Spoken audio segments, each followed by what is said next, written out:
Assalamualaikum warahmatullahi wabarakatuh. Selamat pagi semuanya. Bertemu lagi dengan Bapak di pelajaran sejarah minat, yang mana pertemuan ini Bapak buatkan kalian video pembelajaran karena Bapak berhalangan hadir untuk bertatap muka langsung dengan kalian melalui Gmeet. Bapak harap melalui video ini kalian dapat mempelajari sesuatu sesuai dengan apa yang perlu kalian pelajari di kelas 11 ini. Baik, sebelum kita mulai, ada baiknya kita berdoa sesuai dengan agamanya masing-masing, agar pembelajaran hari ini mendapatkan ridho dari Tuhan Yang Maha Esa.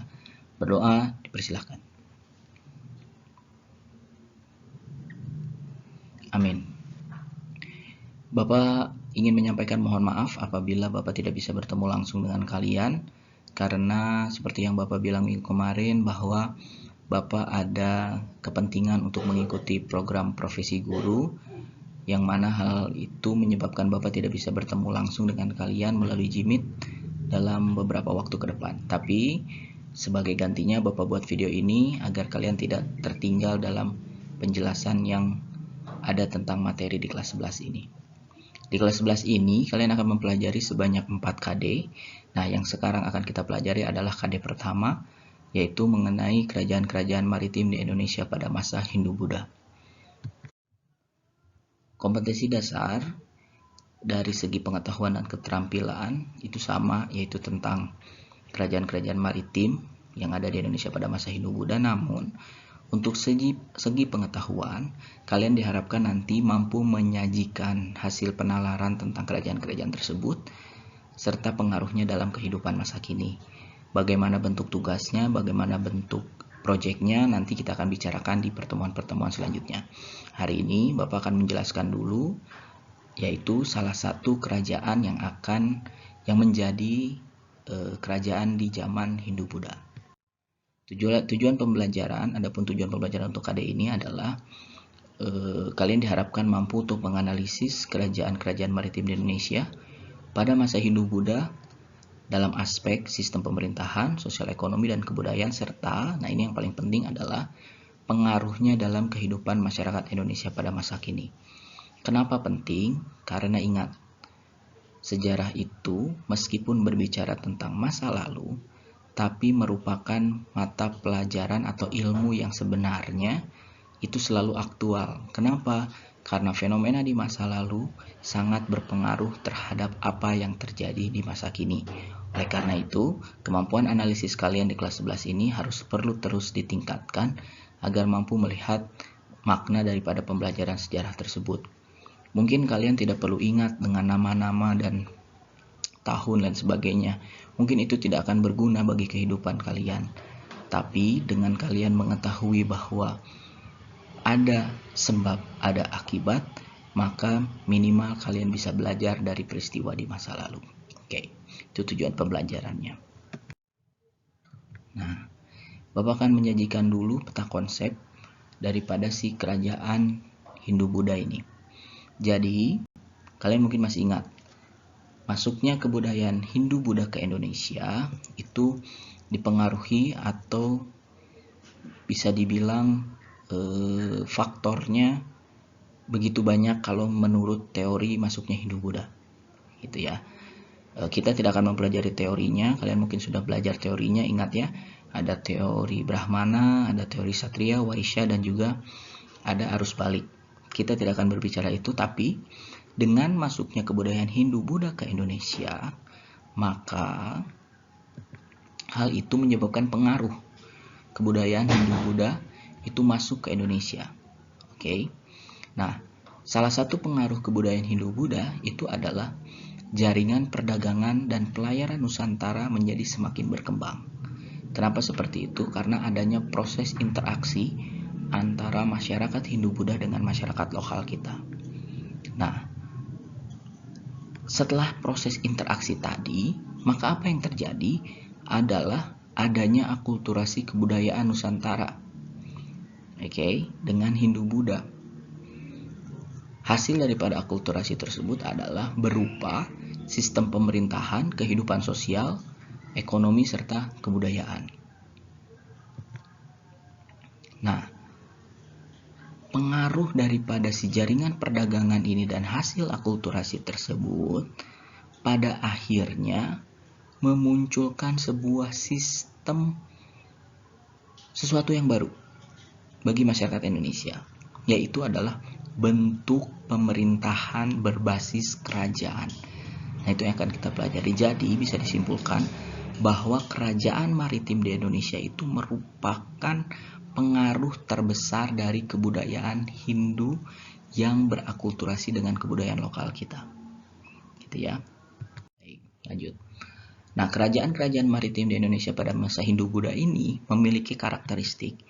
Yang pertama, persebarannya sesuai dengan peninggalan yang ditemukan itu berada di 4 pulau besar Indonesia, ya, Sumatera, Kalimantan, Jawa, dan Bali. Mungkin ada pertanyaan dari kalian, bagaimana dengan Sulawesi dan Papua? Kenapa tidak disebutkan mendapatkan pengaruh Hindu dan Buddha? Itu menjadi pertanyaan yang nanti akan kita diskusikan di pertemuan selanjutnya. Yang kedua, karakteristik daripada kerajaan-kerajaan maritim tersebut adalah persebaran di ketiga wilayah tersebut tidak terlepas dari alur pelayaran yang dilakukan pada masa itu. Kalau kalian melihat bagaimana jalur sutra ada, tahu kan ya jalur sutra ya, bahwa daerah Sumatera, Kalimantan, Jawa, dan Bali itu adalah jalur-jalur strategis yang dilalui oleh perdagangan antara Cina, India, dan juga pedagang-pedagang lainnya. Yang ketiga, perkembangan kerajaan-kerajaan maritim dengan corak Hindu-Buddha berada pada periode abad ke-4 sampai abad ke-16. Jadi, kerajaan-kerajaan maritim tersebut dengan corak Hindu-Buddha bertahan sampai abad ke-16 lalu berubah menjadi dengan corak kerajaan Islam. Kenapa bisa seperti itu? Nanti kita bandingkan saat materi kerajaan Islam. Ini kalau kita lihat persebarannya ya, di Kalimantan, Sumatera, Jawa, dan Bali. Nah, ini adalah kurang lebih sampai saat ini. Ingat, dalam sejarah itu, terutama dalam mempelajari sejarah kuno, ini disebutnya sejarah kuno, mengenai kerajaan, mengenai prasejarah, manusia prasejarah, kita perlu mengatakan bahwa sampai saat ini. Kenapa? Karena penemuannya mungkin di masa depan akan berubah. Oke, bukti-bukti otentik mengenai prasasti dan sebagainya, sampai saat ini mungkin yang ditemukan yang tertua adalah Kutai. Tapi mungkin 10 atau 20 tahun ke depan kita mungkin menemukan bukti-bukti lain yang jauh lebih tua daripada Kutai. Itu bisa terjadi dalam sejarah, terutama sejarah kuno ini. Oke. Nah, ini adalah persebarannya. Nah, hari ini kita akan mempelajari satu kerajaan dulu, yaitu Kutai. Mungkin kalian sering dengar ya dari SD, SMP, kelas 10 kemarin sudah rasanya tidak asing dengan nama Kutai ini. Namun, ada yang perlu kalian ketahui tentang kerajaan Kutai ini lebih mendalam. Oke, kita lihat dulu karakteristiknya. Satu, jelas, Kutai ini merupakan kerajaan yang berlokasi di wilayah Kalimantan Timur. Oke. Yang kedua, nah, kenapa sebelum Bapak lanjut ke karakteristik yang kedua, kenapa kira-kira diyakini bahwa Kutai itu di wilayah Kalimantan Timur? Karena sampai saat ini bukti prasasti tentang Kutai ditemukannya di wilayah Kalimantan Timur, yaitu di wilayah sekitaran Sungai Muara Kaman. Oke, jadi setiap kerajaan yang ada di Indonesia, lokasinya itu adalah hasil tafsiran daripada prasasti yang ditemukan. Jadi kalau misalnya di masa depan, ya kita berbicara masa depan, ternyata bukti Kutai ditemukan di Sulawesi misalnya, yang paling dekat misalnya Sulawesi Tenggara misalnya, dan ternyata di situ dikatakan bahwa Kutai pusatnya di Sulawesi, setelah melalui uji ilmiah ya bisa jadi berubah. Tapi sampai saat ini diyakini melalui penafsiran para sejarawan bahwa Kutai berada di wilayah Kalimantan Timur karena prasasti yang ditemukan ada di wilayah sana. Yang kedua, karakteristiknya. Yang kedua adalah Kutai sampai saat ini dianggap sebagai kerajaan maritim dengan corak Hindu tertua di Indonesia. Kenapa seperti itu? Kenapa sampai dilabeli bahwa Kutai adalah kerajaan Hindu tertua di Indonesia? Karena sampai saat ini prasasti yang ditemukannya itu berbentuk yupa, setelah diteliti secara ilmiah memiliki angka tahun tertua. Artinya setelah melalui arkeolog, dengan pendekatan arkeologi, dengan pendekatan ilmu sejarah, dengan pendekatan ilmu antropologi dan sebagainya, diyakini bahwa Kutai adalah yang tertua. Sampai saat ini, ingat, kita belum tahu di masa depan apakah mungkin ada kerajaan lain yang lebih tua.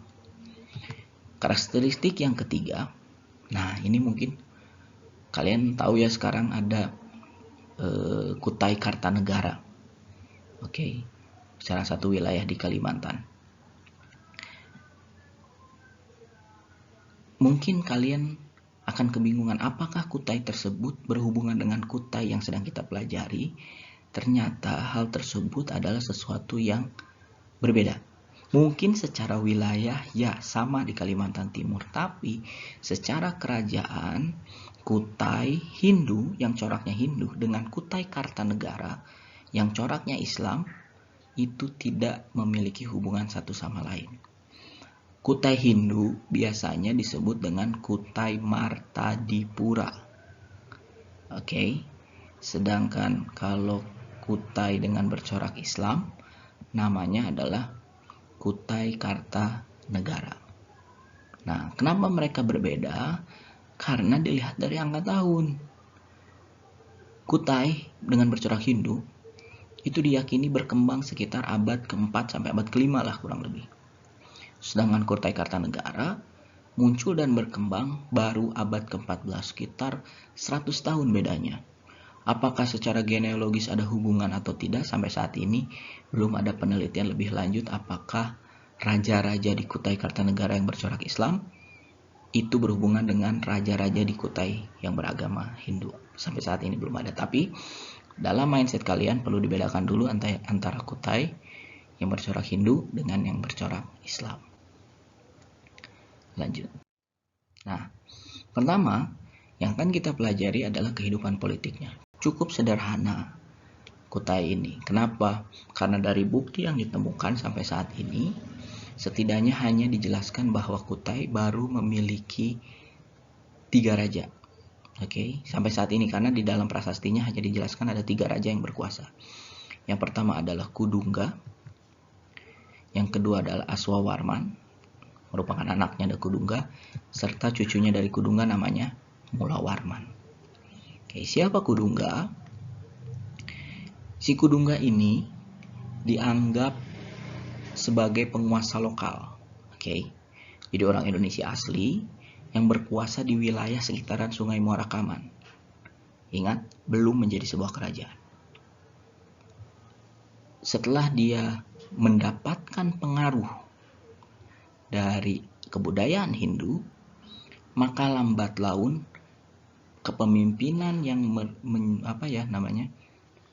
dia perintah, wilayah yang dia perintah yang awalnya menggunakan sistem lokal, kita tidak tahu sistemnya seperti apa, mungkin kalian bisa lihat di suku-suku yang ada di Indonesia, dia lambat laun berubah menjadi sistem dengan kebudayaan Hindu, yaitu adalah sistem kerajaan. Apa bedanya misalnya? Kalau di sistem kerajaan, maka penobatan raja harus melalui upacara yang berhubungan dengan dewa-dewa. Yang kedua adalah yang dipilih dari raja adalah dari kasta tertentu, yaitu kasta ksatria. Lalu yang menjadi raja adalah turunan daripada raja sebelumnya. Nah, kalau di kepemimpinan lokal, di beberapa daerah berbeda-beda. Mungkin ada yang keturunan rajanya, ya, yang menjadi raja adalah keturunan, tapi rata-rata kalau di Indonesia siapapun bisa menjadi raja, tidak berasal dari kasta tertentu. Ingat, salah satu corak kebudayaan Hindu yang paling kental itu adalah adanya kasta. Nah, Kudungga punya anak Aswawarman. Nah, Aswawarman ini adalah anak Kudungga yang dimana saat dia memerintah, Aswawarman ini dia sudah full. Jadi kalau Kudungga bisa ditafsirkan bahwa dia memiliki setengah-setengah, setengah dengan pemerintahan lokal, dengan sistem lokal, setengah dengan kerajaan. Nah, kalau Aswawarman dari segi nama saja dia sudah, Kudungga ini dianggap sebagai nama lokal. Kalau Aswawarman sudah coraknya corak Hindu. Nah, saat masa Aswawarman ini dia full menggunakan sistem kerajaan Hindu, mulai dari aspek politik, aspek sosial, sampai aspek budaya. Dan pada akhirnya adalah Mulawarman. Oke. Nah, kalau Mulawarman itu tulisannya mungkin tidak terlihat ya. Bapak jelaskan saja bahwa Mulawarman ini adalah dianggap sebagai kerajaan atau seorang raja yang termasyhur. Jadi artinya dia yang membawa perkembangan sangat pesat terhadap kerajaan Kutai. Jadi raja termasyhur daripada Kutai adalah Mulawarman. Kenapa seperti itu? Karena di dalam prasasti yang ditemukan, yang jumlahnya 7, semuanya menceritakan tentang kebesaran Mulawarman. Sehingga bisa dipastikan, bisa disimpulkan bahwa yang membuat prasasti tersebut adalah Mulawarman. Karena di dalamnya juga diceritakan tentang siapa dia dan dari mana dia berasal, keturunan siapa. Salah satunya gitu ya. Dia menerangkan tentang Kudungga, dia menerangkan tentang Aswawarman. Itu adalah Mulawarman. Lanjut. Kita masuk ke kehidupan sosial budaya. Karena disebutnya? Prasasti yang ditemukan itu baru berjumlah 7 dan di dalamnya karena isinya terbatas, maka kita baru bisa menafsirkan dari ketujuh prasasti tersebut seperti apa sih kehidupan sosial budayanya. Nah, dari penafsiran yang ada, maka kita simpulkan yang pertama, kehidupan masyarakat Kutai, terutama saat pemerintahan Mulawarman, itu sangat menjalankan kehidupan agama Hindunya Hindu Siwa, itu sangat kalau bisa dibilang taat ya. Jadi kehidupannya itu sangat erat dengan agama. Setiap aspek dalam kehidupannya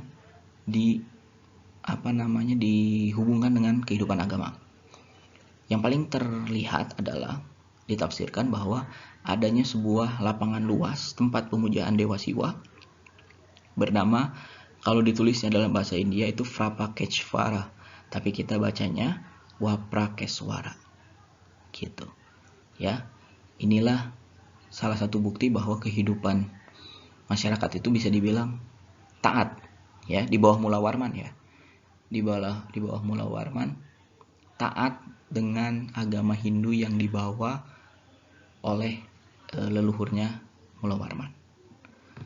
Yang kedua, dalam segi budaya, sudah terdapat akulturasi. Oke, Bapak tidak perlu jelaskan apa itu akulturasi, silakan kalian ingat-ingat lagi apa yang disebut dengan akulturasi. Akulturasi antara budaya lokal dengan budaya Hindu. Apa bentuk akulturasinya? Yang pertama, ada bentuk akulturasi perubahan nama.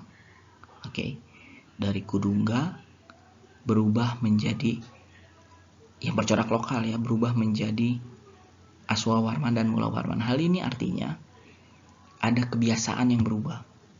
Yang mungkin penamaan kalau dulu zaman Kudungga harus nama lokal, akhirnya karena berubah sistem kerajaan, aspek-aspek lainnya juga berubah. Akhirnya penamaan juga berhubungan dengan kebudayaan Hindu. Yang kedua, berbagai kegiatan upacara yang di dalamnya masih terdapat unsur budaya lokal. Jadi misalnya upacaranya di Waprakeswara, tapi di dalamnya mungkin masih ada sesembahan mungkin, ya. Ada menggunakan batu-batu yupa, menhir dan sebagainya. Itu budaya lokal. Sedangkan upacaranya, caranya itu adalah budaya Hindu. Nah, yang ketiga nih, pembuatan prasasti yang hurufnya Palawa dan hurufnya Palawa dan tulisannya Sanskerta itu dibuat bentuk yupa. Nah, sedangkan yupa itu adalah budaya lokal Indonesia. Kenapa? Karena itu adalah budaya dari masa megalitikum. Masih ingat dengan menhir? Nah, yupa itu menhir. Menhir itu adalah kebudayaan kita zaman megalitikum. Nah, sehingga ada di sana dia buat prasastinya, tulisannya India, Sanskerta, hurufnya Palawa India juga. Tapi bentuknya bentuk kita. Sedangkan di India sendiri, prasasti dan sebagainya, itu bermacam-macam. Tidak seperti tugu berbentuk menhir. Kayak gitu. Itu kehidupan sosial budaya. Selanjutnya adalah kehidupan ekonomi. Kutai berada pada wilayah yang dilalui oleh dua jalur perdagangan antara Cina dan India. Sehingga ya bisa dibilang cukup sibuk lah daerah yang dilewati oleh kedua bangsa ini. Nah, akibat dari itu, maka hal tersebut membuat masyarakat Kutai itu terlibat aktif dalam proses kegiatan ekonomi. Gitu ya.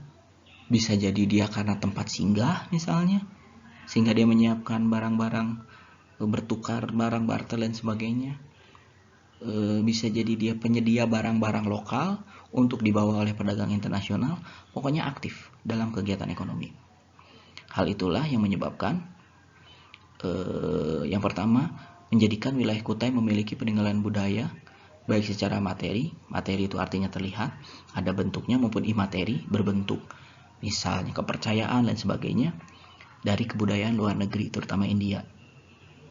Apa buktinya? Yaitu tadi munculnya sistem kerajaan. Itu adalah proses akulturasi, jelas, karena mereka disinggahi oleh masyarakat India. Karena mereka terlibat aktif dalam proses kegiatan ekonomi, maka apa? Maka itu menjadi pemasukan. Gitu ya, pemasukan untuk kehidupan ekonomi kerajaan, serta menjadikan Kutai sebagai salah satu kerajaan yang memiliki interaksi dengan budaya luar. Hal ini membuktikan bahwa masyarakat Indonesia sejak abad keempat sudah open-minded dengan kebudayaan luar. Dia nggak anti dengan kebudayaan luar, tapi dia pelajari, lalu dia satukan dengan budaya lokal. Itu ciri masyarakat kita. Ya. Nah, sebelum ke kesimpulan, kita harus lihat dulu bahwa